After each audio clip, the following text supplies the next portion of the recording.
1951 में लगभग 50 कुर्मी गांव विस्थापित कर दिए जाते हैं एक झटके में। नाम होता है सिंदरी, जिसको आज हर्ल के नाम से आप जानते हैं।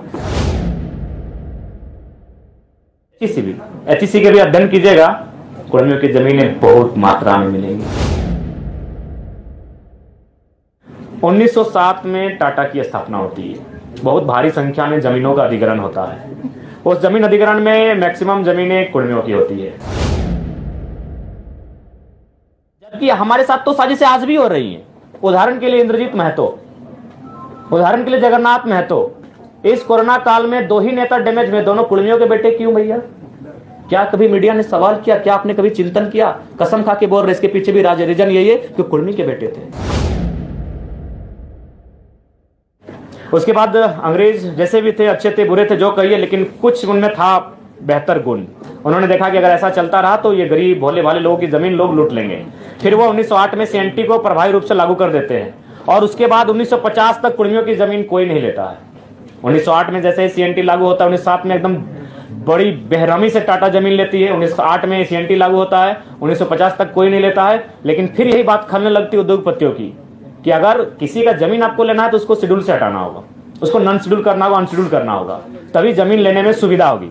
और 1950 में शायद दिसंबर का महीना या सितंबर का महीना उन्हें विदाउट नोटिफिकेशन के जैसे ही बाहर किया जाता है, 1951 में लगभग 50 कुर्मी गांव विस्थापित कर दिए जाते हैं एक झटके में। नाम होता है सिंदरी, जिसको आज हर्ल के नाम से आप जानते हैं। दौर शुरू हो जाता है, दौर का नाम आप बोकारो पहुंच जाते हैं, उस दौर में आप चांडिल डैम पहुंच जाते हैं, उस दौर में आप कोणार्क डैम पहुंच जाते हैं, उस दौर में आप तमाम कोलियरी पहुंच जाते हैं। और आज भी अगर आप विस्थापन को जानना चाहते हैं तो आप बिना कुर्मी को जाने विस्थापन को नहीं जान सकते हैं। 1907, 1908, 1950 नोटिफिकेशन आउट होना, 1951 से सिंदरी प्लांट से ही तमाम एचईसी के भी अध्ययन कीजिएगा, कुर्मियों की जमीनें बहुत मात्रा में मिलेंगी। यानी एक बहुत बड़ी साजिश थी इनको शेड्यूल से हटाने की।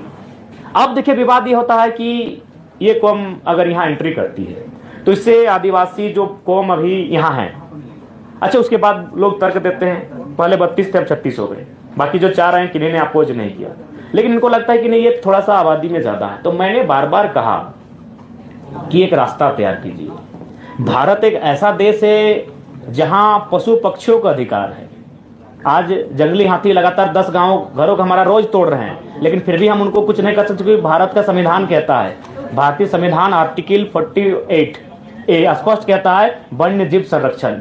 तो जिस देश में जीव जंतुओं को जीने का अधिकार है, अगर ये कुर्मी कौम जो आज धराशायी होने को, आज जिसने झारखंड को बनाने के लिए अपना सर्वस्व दे दिया, आज अगर वो एक अपनी पहचान मांग रहा है तो एक विकल्प का रास्ता तैयार कीजिए कि विवाद ना हो। इसीलिए मैंने जोर दिया कि 2016 से पहले ईडब्ल्यूएस नहीं था, एक नया कॉलम आया, देश ने स्वीकार किया, आप एक नया कॉलम लेकर आए, फार्मिंग ट्राइब्स, एग्रीकल्चर ट्राइब्स, कुछ भी नाम दीजिए, और एक नए कॉलम के साथ एक नया सुरक्षा उनको दीजिए, क्योंकि वो कौम खेतीहर है।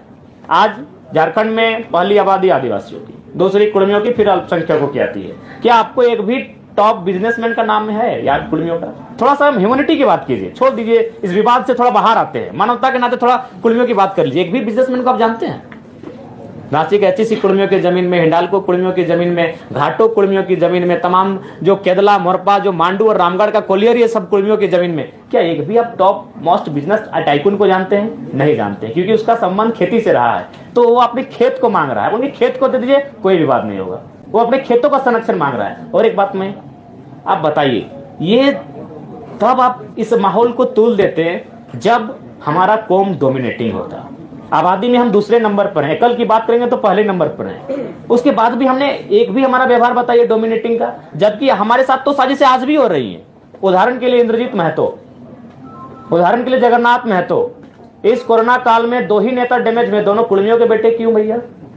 क्या कभी मीडिया ने सवाल किया? क्या आपने कभी चिंतन किया? कसम खा के बोल रहे, इसके पीछे भी रीजन यही है कि कुर्मी के बेटे थे। हम तो साजिशों के शिकार आज भी हो रहे हैं। इसलिए आपसे हम पूरे राज्य से भी अनुरोध करेंगे कि ये जो जिस दृष्टि से आज हमें देखा जाता है उस दृष्टि से ना देखें। हम साजिशों के शिकार आज होते हैं। जगन्नाथ बाबू तो नहीं रहे, उनकी आत्मा को शांति मिले, इंद्रजीत बाबू स्वस्थ होकर वापस आए, हम ये प्रार्थना करते हैं। और किस पर लगा रहे हैं? बहुत बड़ा आरोप। ये नहीं, आरोप हम किसी पे नहीं लगा, नहीं, साजिश है। किसने साजिश? साजिश है। आप उस पर टीम बनाए, टीम गठन करें, साजिश पर पर्दाफाश करें। सुधीर महतो डिप्टी सीएम रहते हैं, रसगुल्ला खाते हैं और मृत्यु को प्राप्त कर जाते हैं। विनोद बिहारी महतो झारखंड के पुरोधा महानायक ट्रेन में बैठकर जाते हैं संसद भवन, उनके शरीर का रंग नीला पड़ जाता है, लेकिन कोई जांच की मांग नहीं उठती है, उनके शरीर का पोस्टमार्टम तक नहीं किया जाता। आज उनका भाई जिनता, उनका इंटरव्यू ले लीजिए, उनका शरीर का रंग चेंज हुआ था कि नहीं हुआ था। अरे हम आज भी साजिशों के साथ हैं भैया। अलग झारखंड के राज्य के समय तो जो कत्ल हुआ था वो हुआ ही था भैया। हम आज भी, इंद्रजीत महतो उसका प्रमाण है, उसका एक ही कसूर था, बेचारा कोई नहीं बेटा था। अगर वो नहीं होता तो इलाज भी होता तगड़ा और आज बहुत कम समय ठीक होके आ जाता। हालांकि हम अभी भी प्रार्थना करते हैं, आप भी प्रार्थना कीजिए वो ठीक होके आए। तो हमारे साथ भैया साजिश आज भी हो रही है। जब भी झारखंड का टॉप लीडर का मर्डर हुआ है तो याद रखिए वो कुर्मी का बेटा होता है। सांसद Sunil Mahato, central president of Jharkhand Mukti Morcha निर्मल महतो, कितने नाम गिनाए। तो इसलिए हम चाहते हैं कि हमारे कौम को लेकर जो दृष्टि बनाई जा रही है थोड़ा सा उसको पॉजिटिव बनाया जाए। हमारी लड़ाई संरक्षण की है। आप हमारी जमीनों को, हमारी भाषा को संरक्षण कर दीजिए, कोई भी बात नहीं रहेगा। ये नौकरियों की लड़ाई नहीं है। जमीन के संरक्षण के कुर्मी को सीएनटी में डाला नहीं, सीएनटी के बावजूद अगर आपको शेड्यूल से को हटा देते हैं ना तो प्रभाव कम हो जाता है। सीएनटी तो है, आदि छवि रंजन जैसे IAS पूरा लूट के चले जाते हैं। सीएनटी के साथ अगर वो शेड्यूल में होते तो आसानी नहीं होता जमीन अधिग्रहण करने का। क्योंकि हम पिपरवार गए थे, वहां के जो पदाधिकारी उनसे बात हुई कि अब 12 गंजू परिवार का जमीन आता है, 12 को जॉब देना हो, क्योंकि इनका अलग ही कानून है। गंजू थे कि भोगता याद नहीं आ रहा है, और जतरा वाले, टाना भगत वाले 12 आते हैं, 12 को जॉब देना होगा। क्योंकि शेड्यूल जो होता है उनका जमीन लेने में थोड़ा सा असुविधा होता है, आसानी से जमीन का हस्तांतरण नहीं होता है। तो इसीलिए 1950 में उनको साइड किया गया। एकदम लॉजिक प्रैक्टिकल, ज्यादा कोई विवाद मत कीजिए, एकदम सीधा। 1907 में टाटा का स्थापना होना, भारी संख्या में जमीन, भारी संख्या के 15,000 एकड़, और काम कर रही है मात्र 3,000 एकड़ में। 1908 में सीएनटी का लगना, 1950 तक जमीनों का ना लिया जाना, 1950 में इसको शेड्यूल से हटाया जाना और 1951 में सेंद्रीय कारखाना तैयार हो जाना। बस सिलसिला शुरू। 1958 में, 1964 में, 1972 में, 1986 में वो सिलसिला शुरू। तो ये जो डिमांड है वो संरक्षण का है। हम लोग अगर गवर्नमेंट में आते हैं, क्योंकि भारत देश जहां आर्टिकल 48 ए कहता है जीव जंतुओं की रक्षा करना, तो हम लोग जरूर इस पर एक नया कॉलम, एक नई तरकीब लेकर आएंगे ताकि विवाद का भी समाधान हो जाए और उनकी मांग को भी एक आजादी मिले, एक समर्थन मिले। आखिरी